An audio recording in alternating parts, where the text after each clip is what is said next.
Doraemon तो आपने देखा ही होगा। क्या हो अगर आपको एनीवेयर डोर मिल जाए और आप उस दरवाजे से दुनिया के किसी भी कोने में जा सके, चाहे फिर वो नर्क हो या स्वर्ग। हेलो दोस्तों, तो कैसे हैं आप? उम्मीद है सब बढ़िया होगा। मूवी की शुरुआत में देखते हैं हम एक लड़का जिसका नाम पॉल है। पॉल एक इंटरव्यू में जाने की कोशिश कर रहा था, पर हालात उसको जाने नहीं दे रहे थे। कभी उसका जूता टूट जाता है तो कभी उसका कोट जल जाता है। पॉल बड़ी मुश्किल से उस जगह पहुंचता है जहां वो इंटरव्यू होना है और पॉल जाके लाइन में लग जाता है। तभी एक आदमी पॉल के पास आता है और पॉल को करीब बुलाता है। पॉल जब उस आदमी के पास जाता है तो वो आदमी बोलता है, मैं तुम्हारा टीचर हूँ और मैं तुमको बहुत पसंद करता था। पॉल को बेटा कह के बोलता है। पॉल से बोलता है, मैं तुम्हें अगली बार फिर मिलूंगा। और जब पॉल पलट के देखता है, अभी जो इंटरव्यू की लाइन छोटी थी वो बहुत बड़ी हो गई थी। तभी पॉल जाके लास्ट में लग जाता है। पॉल के हाथ में एक स्कार्फ होता है। तभी उतने में एक डॉग वो स्कार्फ छीन के भाग जाता है और पॉल उस डॉग के पीछे चला जाता है। वो डॉग एक गली में जाके गायब हो जाता है। पॉल जब जाके देखता है तो उस गली में एक दरवाजा होता है और उसमें जॉब का इंटरव्यू हो रहा था। और पॉल जब अंदर जाता है तो वहाँ एक लड़की बैठी होती है और उसी के बगल में जाके पॉल बैठ जाता है। उतने में एक आदमी आता है जिसका नाम डेनिस होता है और वो पॉल से बोलता है, चलो तुम्हारा इंटरव्यू होना है। पॉल ये बात समझ नहीं पाता कि वो पहली बार इस कंपनी में आया है, उन लोगों को इसका नाम कैसे पता। फिर भी पॉल डेनिस के साथ चला जाता है और डेनिस एक चेयर में बैठालता है उसको। जहाँ पॉल का इंटरव्यू होना था वहाँ सभी कंपनी के मेंबर बैठे होते हैं। इस कंपनी का मालिक वेल्स पॉल से बोलता है, आखिर तुम इस इंटरव्यू में कैसे आ गए? और फिर पूरी बात बताता है कि मैं सुबह उठा था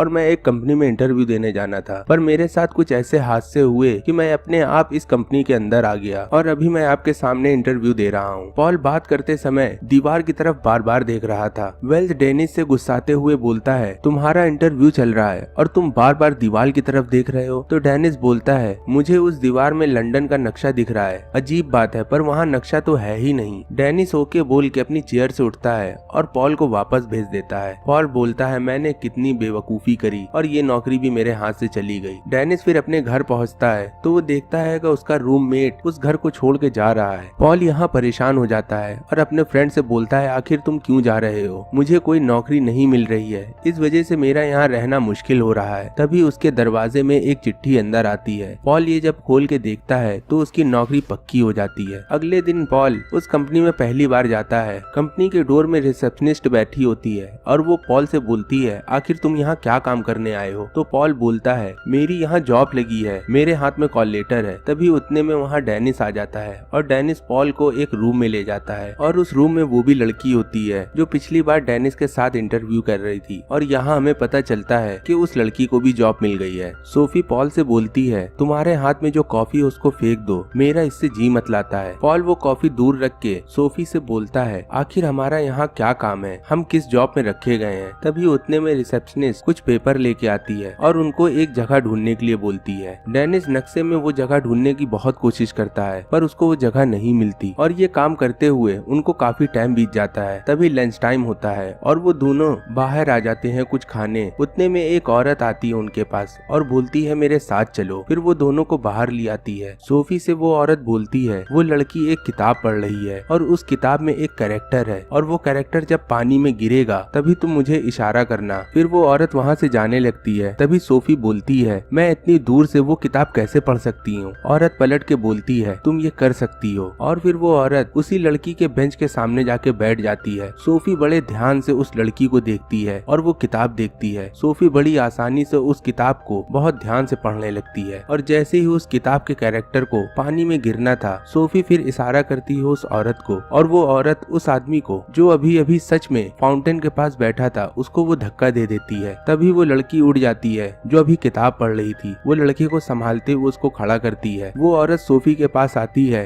और बोलती है, अचानक हुए इत्तेफाक डिपार्टमेंट में काम करती हूँ, तुम्हें क्या लगता है कोई हादसा या कोई दुर्घटना इत्तेफाक होती है? नहीं, ऐसा नहीं है। उस लड़की के पिता ने हम लोग को पैसे दिए हैं इस लड़के को मिलाने के लिए, इस वजह से हमने ये इत्तेफाक बनाया। सोफी से वो औरत ये भी बोलती है, तुम माइंड रीडिंग कर सकती हो, किसी भी इंसान का दिमाग पढ़ सकती हो और हमारा यही काम है और हम इसी से पैसे कमाते हैं। दरअसल ये कंपनी एक जादुई कंपनी थी और इस कंपनी में सारे लोग जादुई थे और सबके पास कोई ना कोई पावर थी। इस कंपनी में सभी लोग काम करते थे, जैसे गॉब्लिन, विच और दानव और बहुत से ऐसे शैतान जो लोगों को नहीं दिखते, वो सभी इसमें काम करते हैं। पॉल फिर उसी रूम में जाके बैठ जाता है जहाँ वो अभी पिछली बार बैठा था। पॉल नक्शे में फिर से वही जगह ढूंढने लगता है पर उसको वो जगह नहीं मिलती। तभी उतने में वॉल्स आ जाता है और डेनिस से बोलता है तुम ऐसे ढूंढते रहोगे तो कुछ नहीं मिलेगा। वॉल पॉल्स को तरीका बताता है कि तुम आंखें खोल के नक्शे में अपना हाथ फेरो और जहाँ तुम्हें थोड़ा सा करंट लगेगा वही वो जगह है। और पॉल ऐसा ही करता है। उसको एक नक्शे की जगह में करंट लगता है और वो पहचान जाता है। वेल्स पॉल को लेके अपने ऑफिस निकलता है। तभी पॉल बोलता है इस ऑफिस में आखिर क्या काम होता है और मुझे क्या काम करना है। वेल्स इस कंपनी का मालिक बताता है हम ऐसा काम करते हैं जो दुनिया में कोई और कंपनी नहीं करती। हम लोगों के इमोशन बदलते हैं, हम लोगों की सोच बदलते हैं, हम लोगों के डिवोर्स की भावना पैदा करते हैं, हम जंग की भावना पैदा करते हैं। और तुम्हारे माता पिता को बड़ा फक्र होगा तुम्हारी शक्ति से। दरअसल तुम्हारी शक्ति कोई भी चीज ढूंढ सकती है और ये काम दुनिया में केवल तुम ही कर सकते हो। पॉल एक बार फिर बोलता है आखिर मेरा इस कंपनी में काम क्या है। डेविस फिर पॉल के पास आता है और बताता है तुम्हें इस कंपनी में एक डोर ढूंढना है। उस डोर का नाम पोर्टेबल डोर है और यहाँ हमें पता चलता है इस मूवी का भी नाम पोर्टेबल डोर है और इस डोर को हम डोरेमोन में भी देख चुके हैं। इस दरवाजे को हम एनीवेयर डोर के नाम से भी जान चुके हैं। डेविस पॉल से बोलता है ये डोर ऐसा डोर है, इस डोर से कोई भी कहीं भी जा सकता है, फिर वो चाहे कोई भी जगह हो। पर मैं ये डोर नहीं ढूंढ सकता, ये शक्ति केवल तुम्हारे पास है। यहाँ पॉल लग जाता है ऑफिस में वो दरवाजा ढूंढने जो अभी डेविस ने कहा था और वो चारों तरफ ढूंढने लगता है। तभी वहाँ एक लेडी आती है। दरअसल ये औरत एक चुड़ैल है और वो पॉल से बोलती है क्या डेविस ने तुमको कुछ ढूंढने के लिए बोला है। दरअसल डेविस ने पॉल को मना करा था ये बात किसी को ना बताए और पॉल बोलता है नहीं ऐसा कुछ नहीं है और पॉल ये बोल के वहाँ से चला जाता है। पॉल जब रात को सोता है एक एम्प्लॉय पॉल के घर आता है और पॉल से वही सवाल पूछता है जो उस चुड़ैल ने पूछा था। वेल्स ने आखिर तुमको क्या ढूंढने के लिए कहा है। पॉल उस आदमी को देखता रहता है। फिर वो आदमी पॉल का पैर तोड़ देता है और उसके कान बहुत बड़े बड़े कर देता है। पॉल डरते हुए बोलता है वेल्स ने मुझे एक दरवाजा ढूंढने के लिए बोला है और फिर हम देखते हैं पॉल नींद में चला जाता है। दरअसल पॉल को ये लग रहा था कि ये उसका सपना है पर वो सपना नहीं एक हकीकत थी। वो आदमी सच में आया था और पॉल यहाँ कंफ्यूज हो जाता है। दूसरे दिन पॉल फिर से वही दरवाजा ढूंढने लगता है और ढूंढते ढूंढते वो बेसमेंट में चला जाता है। तभी वहाँ डेविस आ जाता है। डेविस पॉल से बोलता है आखिर तुम यहाँ क्या कर रहे हो। पॉल उसको कुछ नहीं बताता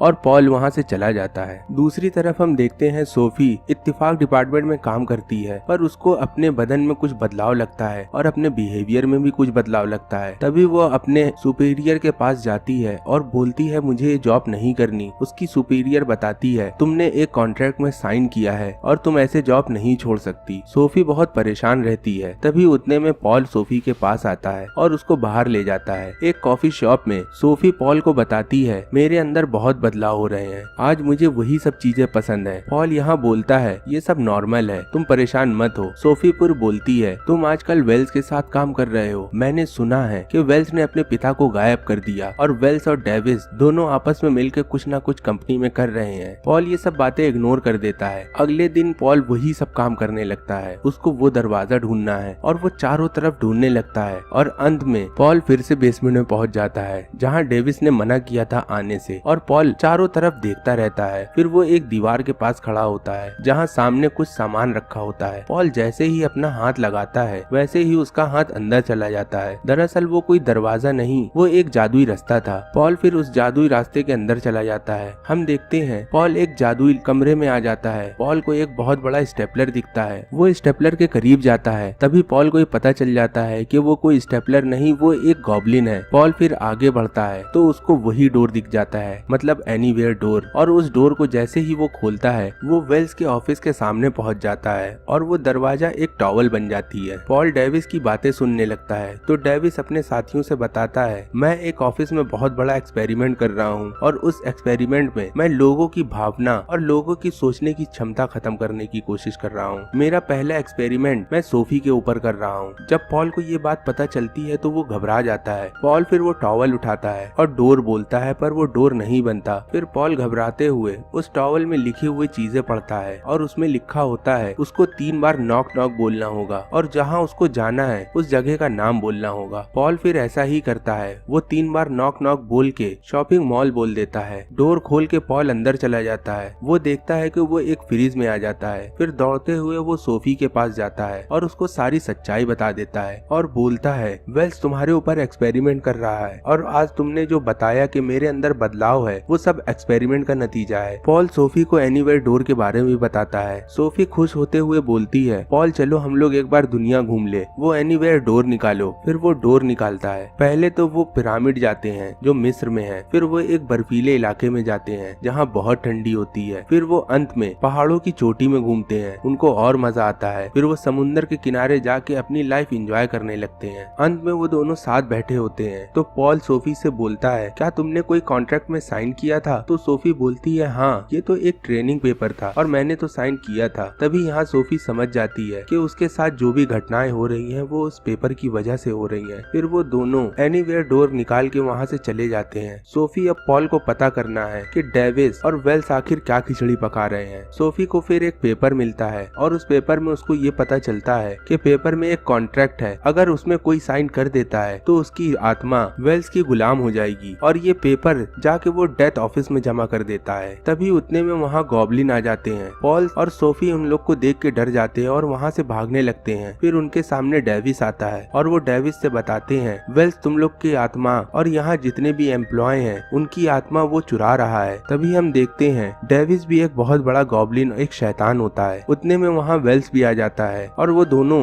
पॉल और सोफी घबरा जाते हैं। घबराते हुए पॉल एनीवेयर डोर खोलता है और कूद जाता है उसमें, पर पॉल से आज गलती हो गई, उसका डोर खुला रहा और यहाँ वेल्स उनको एक जेल में भेज देता है। जब वो दोनों जेल चले जाते हैं तो उतने में हम देखते हैं वहाँ एक आदमी है। वो आदमी वेल्स का पिता है और हमें यहाँ पता चलता है कि ऑफिस में जो बातें चल रही थी कि वेल्स ने ही अपने पिता को गायब किया है, वो बात सच होती है। वेल्स के पिता बताते हैं कि मेरे बेटे ने मुझको यहाँ कैद कर दिया। तभी पॉल बोलता है, वेल्स का कॉन्ट्रैक्ट पेपर तो आपके पास है, तो उसकी आत्मा वहाँ क्या कर रही है? तो वेल्स के पिता बोलते हैं, वो कॉन्ट्रैक्ट मेरे पास है। दरअसल मैंने वो कॉन्ट्रैक्ट पेपर डेथ बैंक में जमा नहीं किया और उससे पहले मेरे बेटे ने मुझको यहाँ कैद कर दिया और काफी समय हो गया है, मैं यहाँ से बाहर नहीं निकल पा रहा। तभी पॉल अपनी शक्ति से वो दरवाजा पता कर लेता है। उस दरवाजे से वो तीनों बाहर आ जाते हैं। वो ऑफिस के सामने दरवाजा खुलता है। फिर वो तीनों ऑफिस के अंदर जाते हैं। वेल्स के पिता वो कॉन्ट्रैक्ट पेपर पॉल को दे देते हैं और बोलते हैं, डेथ ऑफिस में जल्दी जाके ही जमा करो, और वो दोनों निकल जाते हैं पेपर जमा करने। दूसरी तरफ वेल्स के पिता अपने बेटे के सामने जाते हैं और वेल्स बोलता है, आप इतनी जल्दी बाहर कैसे आ गए? वेल्स के पिता कुछ नहीं बोलते। वेल्स के पिता रिसेप्शनिस्ट से बोलते हैं, वो रूम में जाओ और वहाँ एक स्टेपलर होगा, वो जल्दी से लेके आओ। वो लेडी स्टेपलर ले आती है तो वेल्स के पिता बोलते हैं, इसको तुम हवे में उछालो, और वो हवे में उछाल देती है। उतने में वेल्स के पिता उसमें जादू मारते हैं और वो स्टेपलर बन जाता है एक गॉब्लिन। दरअसल वो गॉब्लिन उन गॉब्लिनों का बॉस था और उसका कहना कोई नहीं टालता, और वो रिसेप्शनिस्ट भी उसकी बीवी थी और डेविस उसका लड़का था। वो गॉब्लिन बनते साथ ये बोलता है, पॉल और सोफी से दूर हो जाओ, उनको कोई नहीं छूता। फिर उतने में वेल्स अपने पिता को अपनी शक्तियों से पकड़ लेता है और सोफी को भी पकड़ लेता है और पॉल से बोलता है, वो कॉन्ट्रैक्ट पेपर मेरे पास दे दो, नहीं तो मैं इस लड़की को मार दूंगा। तभी सोफी इशारों में बताती है, उस जेल में कोई दरवाजा नहीं था बाहर आने का, वो दरवाजा तुमने अपनी शक्ति से बनाया। और यहाँ सोफी